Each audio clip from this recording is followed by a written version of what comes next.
আসসালামু আলাইকুম। নবম দশম শ্রেণীর সাধারণ গণিত ধারাবাহিক পর্বের ত্রিকোণমিতি 9.1 এর আজকে আমরা 22 নম্বর নিয়ে আলোচনা করব। ভিডিও শুরু করার আগে অবশ্যই আমাদের ফেসবুক পেজটি ফলো করবেন, আর যদি ইউটিউব থেকে দেখে থাকেন অবশ্যই ইউটিউব চ্যানেলটি সাবস্ক্রাইব করবেন। আমরা আর কথা না বাড়িয়ে সরাসরি অঙ্কে চলে যাচ্ছি। যদি যদি tan a সমান 1/√3 হয়, তবে cosec square a minus sec square a divided cosec square a plus sec square a এর মান নির্ণয় করো। আমরা অঙ্কটি আগেই তুলে রেখেছিলাম, এখন আমরা সরাসরি অঙ্ক করব। অর্থাৎ যে মানটা দেওয়া আছে এই মানটা তুলে নিব। দেওয়া আছে tan a সমান সমান 1/√3, tan সমান সমান 1/√3। এখন আমরা tan সমান সমান লিখতে পারি sin ডিভাইডেড cos, আমরা লিখব sin a divided cos a সমান সমান 1/√3।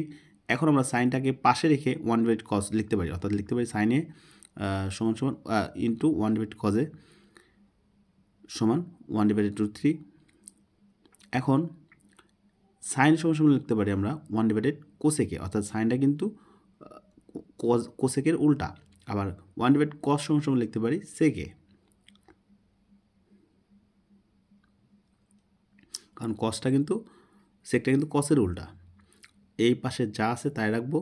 এখন আমরা সেকটাকে যদি 1-এর সাথে গুণন করে দিই তাহলে লিখতে পারি sec a divided cosec a, আর এই পাশে যা আছে তাই থাকবে।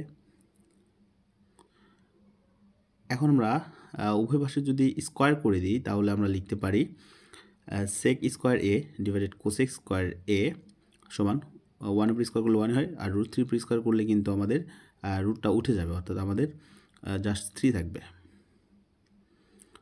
এখন আমরা উল্টায় লিখব, অর্থাৎ ভগ্নাংশটা উল্টায় দিব, যাকে বিপরীতকরণ বলে। অর্থাৎ cosec square a divided sec square a সমান সমান 3/1।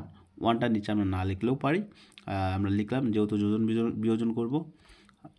এখন আমরা যোজন বিয়োজনটা করব হচ্ছে লবের সাথে হরটা একবার যোগ হবে, এটাকে যোজন বলে। আবার লবের সাথে হরটা একবার বিয়োগ হবে, অর্থাৎ cosec square a plus sec square a, আর আবার লবের সাথে হরটা বিয়োগ হবে cosec square a minus sec square a সমান সমান 3 + 1 3 - 1। আমরা যোজন বিয়োজনটা করলাম। এখন আমরা cosec square a plus sec square a যা আছে তাই লিখলাম, আর নিচে আমরা এখানেও যা আছে তাই লিখব, অর্থাৎ cosec square a minus sec square a, আর এখানে লিখব 3 1 যোগ করলে 4 আর 3 থেকে 1 বিয়োগ করলে 2।